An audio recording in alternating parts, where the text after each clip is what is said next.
if I'm talking low in this video. I'll try to speak up, but if I'm talking low, I apologize. It's my birthday, but somehow my birthday is not ever going to be the same. My dad died on the 3rd, and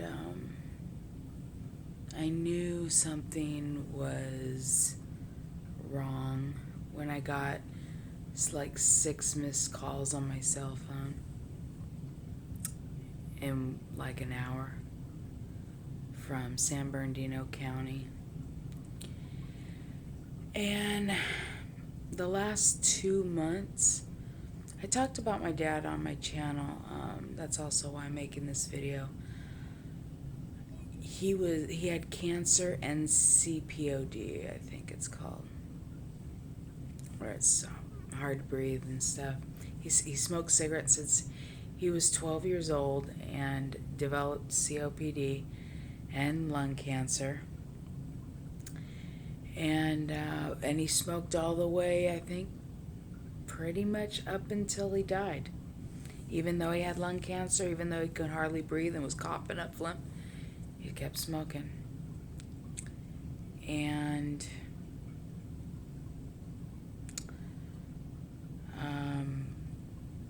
San Bernardino called me, a sheriff, and said I had to ask, of course, how was he found? He was found on his kitchen floor in his trailer. It's a little trailer. Probably one of the smaller trailers. And so it wasn't much room. He was on the ground. They said in the fetal position. I did not know that I would regret asking him that because it affected me deeply. I already did a lot of crying, so I'm hoping I don't cry in this video, but it was very hard. For days, I just kept imagining him suffering as he's dying. Let's just say that.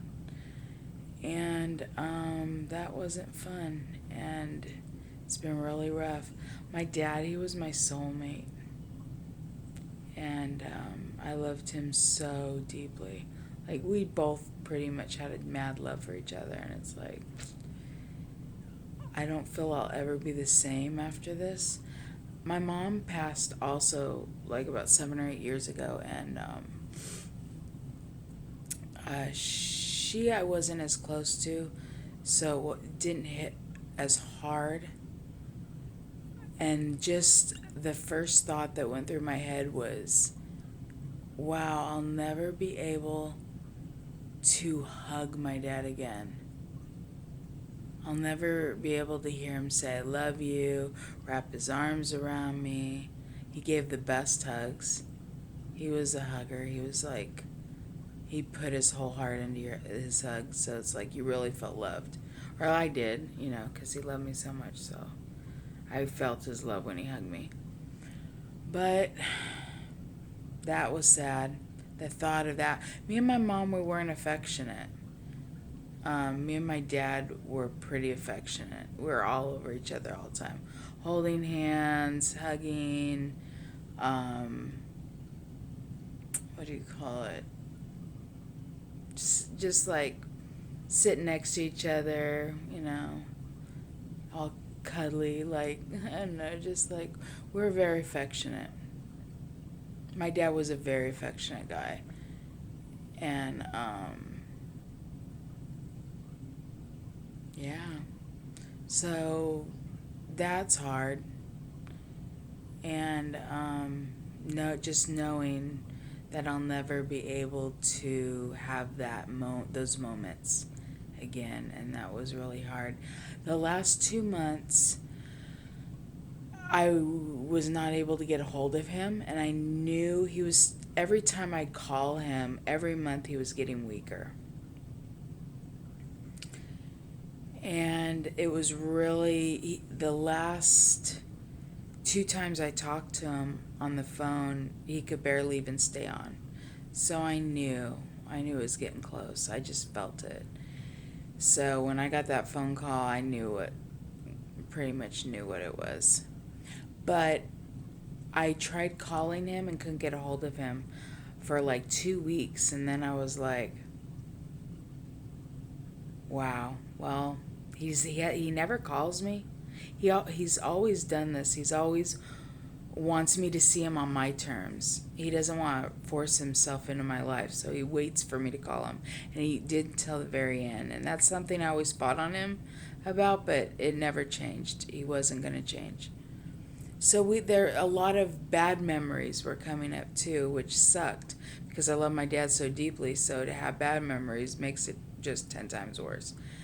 And I had to work through and process all the information that was coming through my brain about my dad. And I had to create and make a story in my head. So I'm happier. I hope.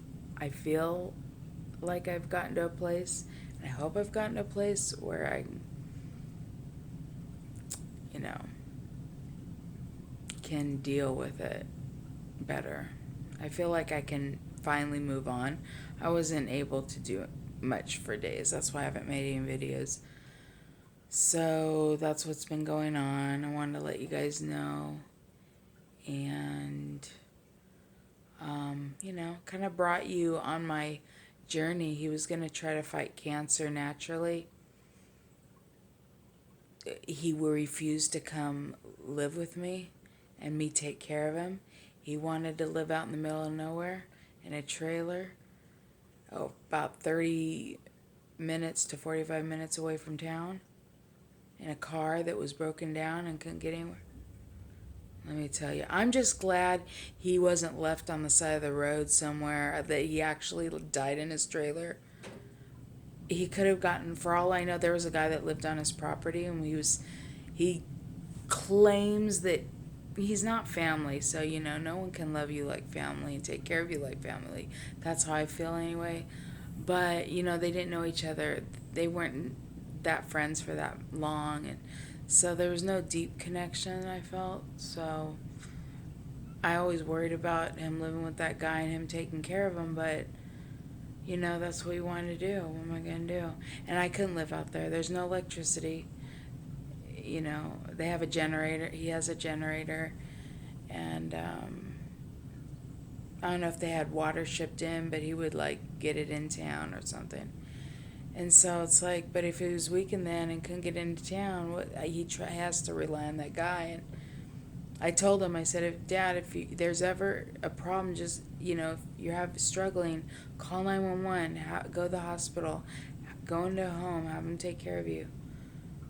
He wouldn't. He was stubborn and proud man, and I think he wanted to die on his terms, and it's the way he made it seem anyway. And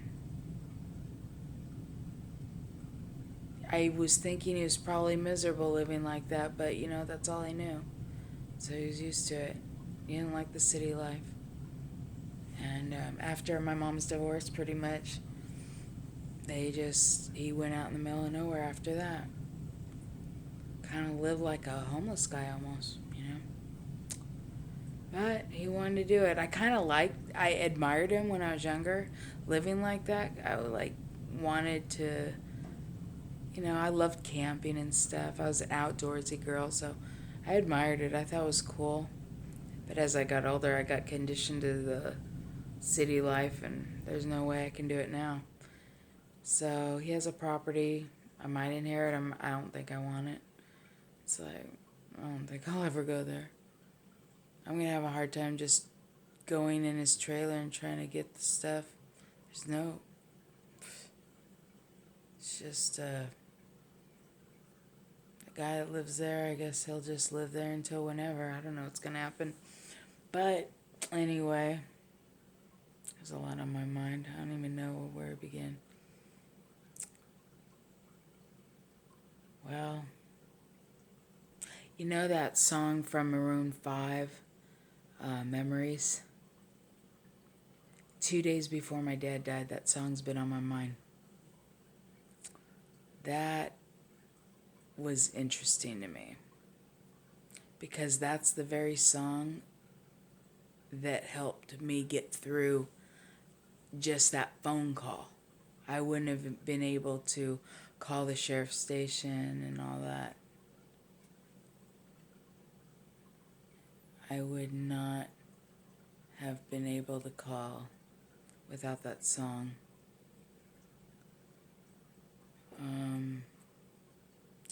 And every morning was hard. I'd wake up and think memories would just flood. I wouldn't dream about them, but one night I did. But I can't remember it.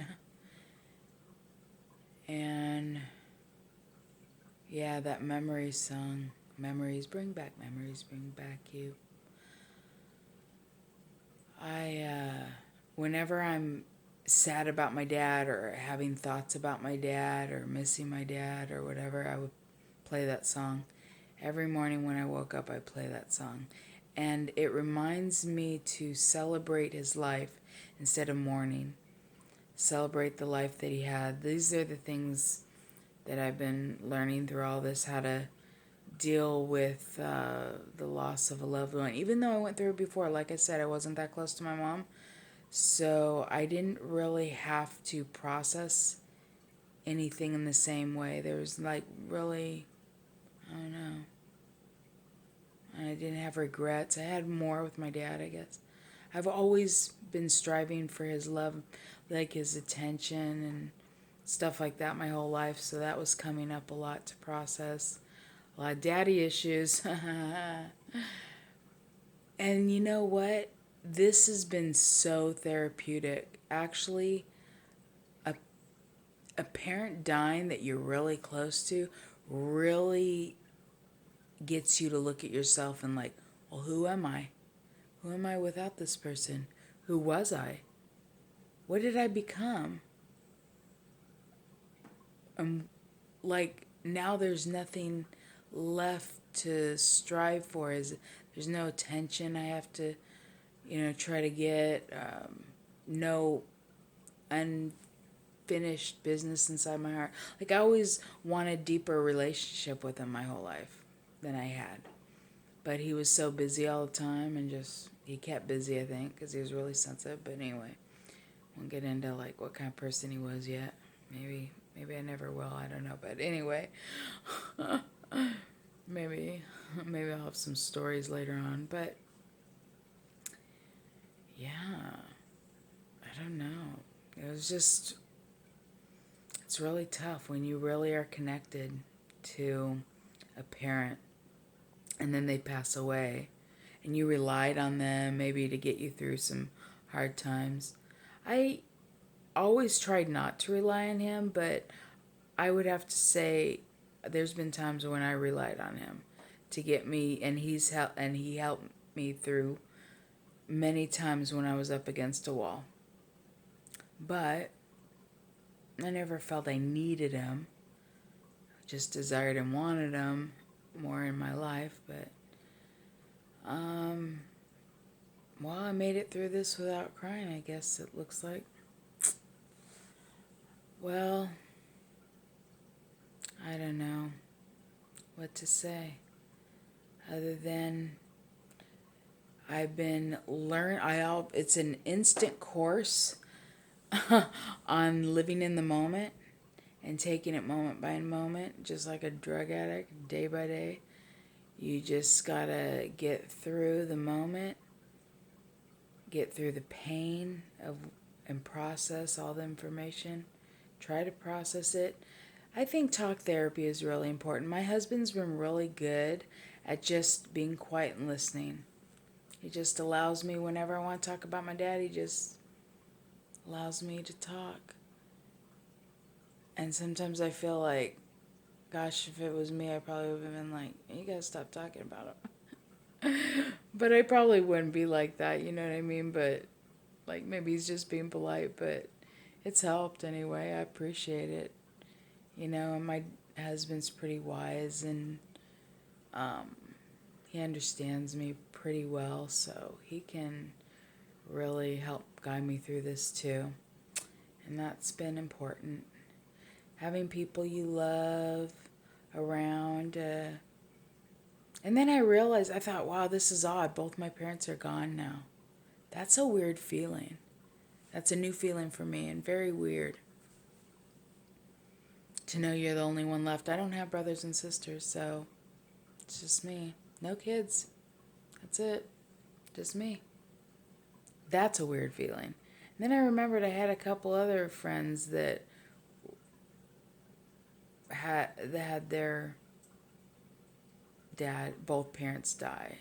So I realized, guess I'm not as alone as I thought. And then I started thinking, God, I wonder what they were going through. I never really asked. I don't think.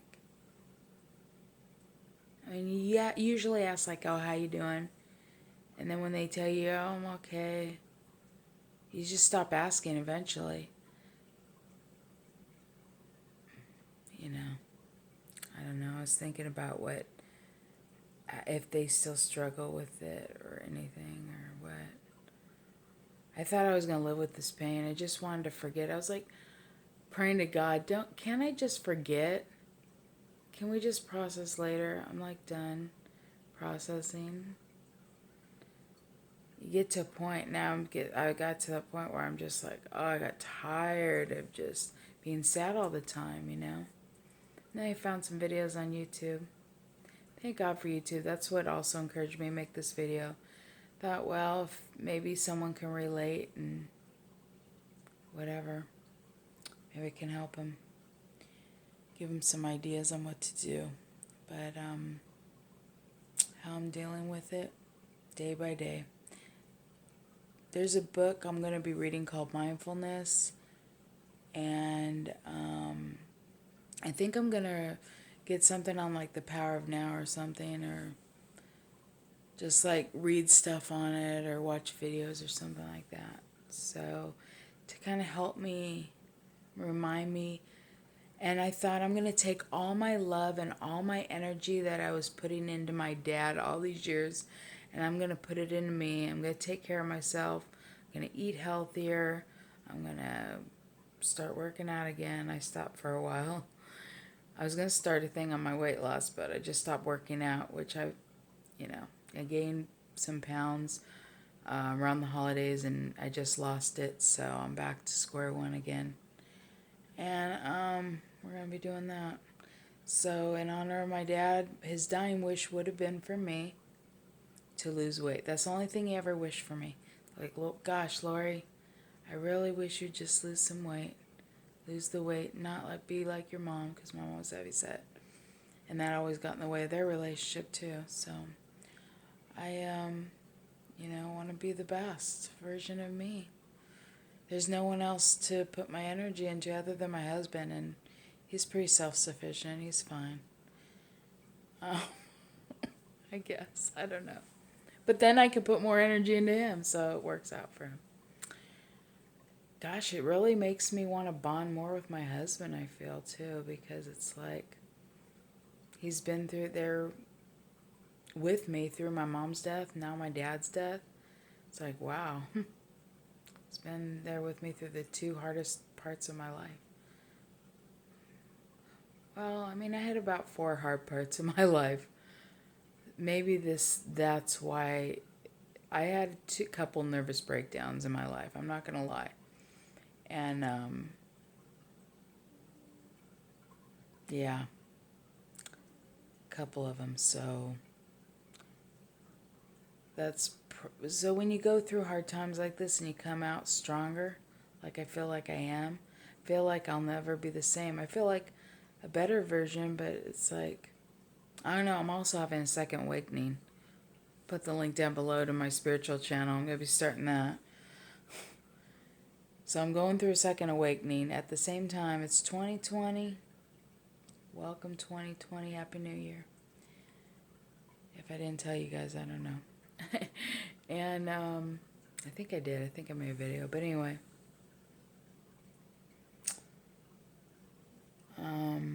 yeah, going through a spiritual awakening, a second one.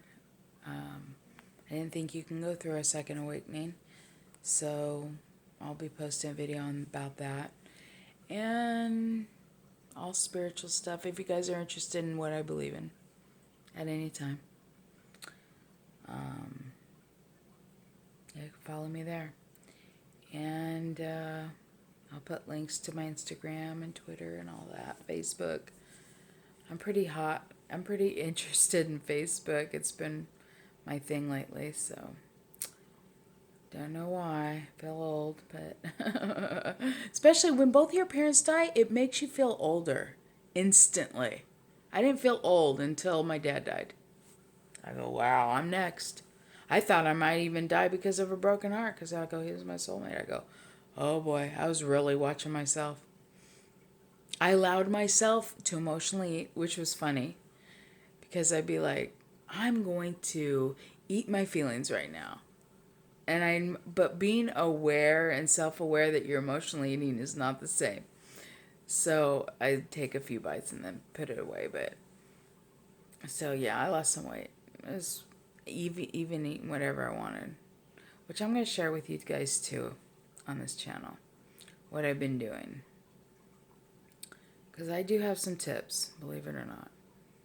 I lost about 15 pounds last year, so, which isn't a lot, because I haven't been that serious. But I have some tips to naturally kind of do it easier. So I will be posting that too. And keep me in your prayers. They don't have another nervous breakdown. Because once you have two, you're like, oh, is this going to be a reoccurring pattern? But, you know, when you realize you're going to be okay afterwards and you learn from it and grow from it, it also makes you question, who are you? Who are you without your parents? What is your mission here? Like, I feel like my purpose here on earth is just now becoming clear. But like I said, I am going through my second awakening, so I sound like a crazy person. I'll let you guys go now. I've wasted your time enough. I appreciate your time that you've spent with me. And I love you guys. If you have any questions about anything, comment down below. And also, I don't know, comment down below. And I will talk to you in my next video. Love you. I love bugs. Take it easy.